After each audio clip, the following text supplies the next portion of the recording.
Big episode, big evening of big updates. More than updates, I think we have exposes. People are getting exposed like it's nothing. Unbelievable. I mean, Twitter is a place where everyone is actually hating on AFTV and Mr. DT, or should I say Liam Good Enough, who wasn't good enough. Damn, I've said this joke. This joke is on Twitter for like 1,000 times now, and I just posted that on my channel now. So apparently, Aubameyang, there are reasons why he's not been with the Gabonese Federation anymore. Like he's coming back to Arsenal. Well, not that. The biggest reason were discipline. We're going to talk about that in detail, so stay tuned for that. It's going to be a very interesting episode for you to judge and analyze what's actually happening. You can make your opinions whatever you can, but here's the reality. Local Fiorentina outlet Corriere Firenze confirmed that Arsenal and Fiorentina have an overall agreement for the transfer of Dusan Vlahovic. That means Arsenal have made a bid, Fiorentina are happy, and they're okay with it. You know what's the problem? Both the clubs are unaware of Vlahovic's real plans and those of his entourage. Total silence from the players' ends. Can you believe this? Imagine you're playing in some club. You're a very fantastic, bright talent, and I, as a owner of the club, buy you from that club, bring you to Italy, give you the opportunity, and you just grab it. And I nurture you. I pay you. Yes, I take good care of you. You do a fantastic job, and then I believe that let's protect your value, so let's offer you a new contract. You say no. You don't say anything. You just say okay. You just delay it. Well, that happens nowadays. Like, the delay happens mostly because of course you don't want to continue in that club. It's pretty much clear. So that's what happens with Vlahovic. But it's so sad that is not making even his parent club known about his intentions. Like, what does he really want? Okay, if you want to go to Juventus, you want to go to Real Madrid, whatever, man, whatever. It's your life. But my thing is simple. If you don't want Arsenal, just say it. Stop acting like a toxic girl in a relationship. You like you want your main guy, and your side guy doesn't happen. So you're just behaving that way, and I don't like that from Dusan Vlahovic. Now Fabrizio Romano says Arsenal still have not made any progress in convincing Vlahovic to join the club.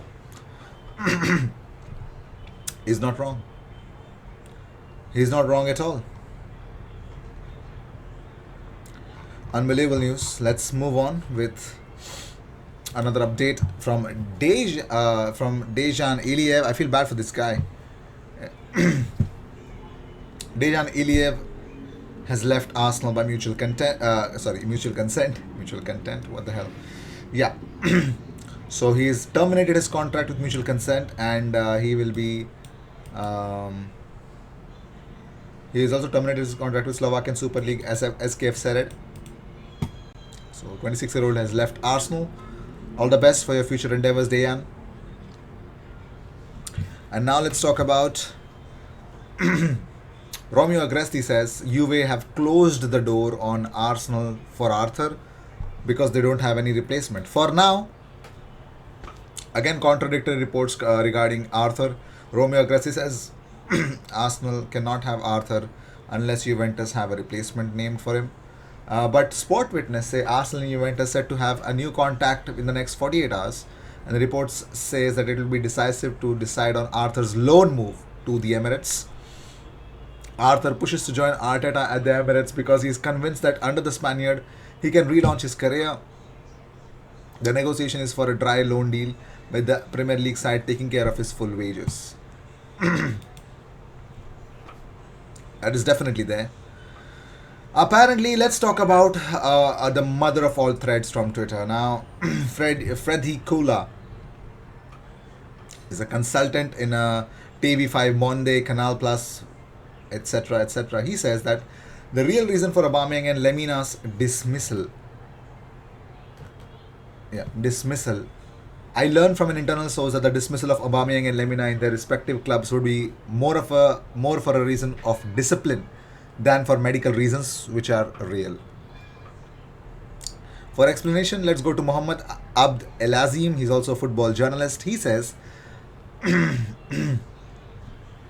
I learned from the Gabonese Federation that there are two reasons for the decision to return of both Aubameyang to Arsenal and Lemina to Nice.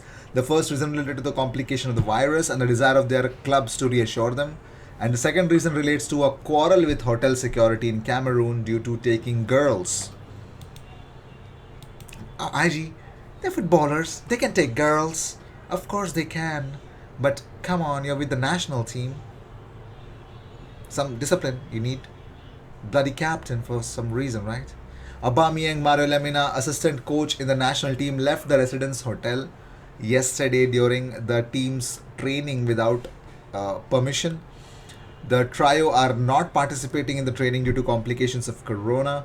The team officials did not manage to reach them because their phones were turned off.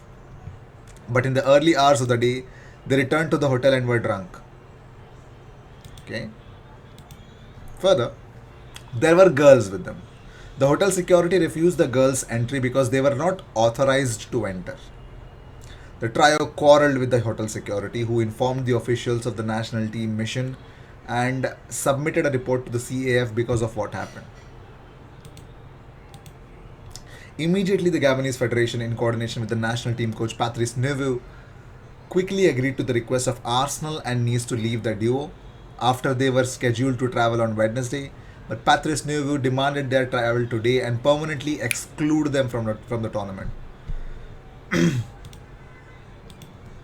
the same context, Mohammed says, I learned from a source from the Confederation of African Football that they are waiting for clarification in the coming hours from the Gabonese Federation due to hotel management filing a formal complaint against the team's delegation due to a quarrel between team's players and hotel security due to the desire of some players to accompany girls inside the hotel. My man Aubameyang, wherever he goes, he just embarrasses himself, man. The big question is, does he even want to play football anymore? Or it's all about banging chicks. I mean, it should be about banging chicks, but what about, oh my god, what about his wife? Does he not know about this? Or it's fine with African people? Wow. Apparently. I should not be the one to judge because, yeah, whatever, apparently. Yes. But one thing is pretty much sure, he's coming to Arsenal, man. Wow. Romain Molina needs to expose him. I mean, his London, if these are his AFCON adventures, we need to know about his London adventures as well. Anyways, Udinese have reached an agreement with Arsenal for the loan of defender Pablo Mari until the end of the season. The straight loan does not include an option to buy. Dry loan confirmed by Fabrizio Romano and lots of sources. So unbelievable things happen. Mr. DT got cancelled. Even AFTV came up with an official statement that they did not know anything about this. Well, see, my biggest problem with any AFTV consider themselves as a media company now. It's a media. AFTV media, that's how they call themselves. So without doing a background check, and it's not any media company, any company without doing a background check. Of course, after you know when there's an outrage, everything is wrong, but you have to keep your distance. These things, of course, reputation matters in the sector that you've stepped in. So I hope you do background checks on I think Mo got cancelled. DT got cancelled. Troops went away. Claude, rest in peace. So Ty, we need to do a background check on Ty as well. I don't think so. Anyone is. There's something wrong with the whole team, isn't it? They need to do a background check on Ty as well. Like, why does he have that much of confidence? They need to do that on everyone. Of course, to be real, I'm not just here to, Yeah, my lighting is actually not that good today. It looks like I'm being enlightened throughout this whole video. That's how you should feel when you're watching this as well. So, yes, let me know what you guys think about the whole Aubameyang saga. I hate this. The guy did this to his national team, bro, and that too at AFCON. Is the biggest thing for any African there on the planet. It's one of the tournaments where African fans are waiting for. It was supposed to get cancelled, and they were angry about it. And Aubameyang goes there and does this. He doesn't want to play international football. Don't get me wrong. I think I'm pretty much sure that in some time, of course, he's definitely going to quit international football. He's going to be retired from there. And I don't know if he's serious about finding a new club. I'm definitely thinking that that's happening in the summer then. So let's see what happens. I'll see you in the next one. Until then, cheers.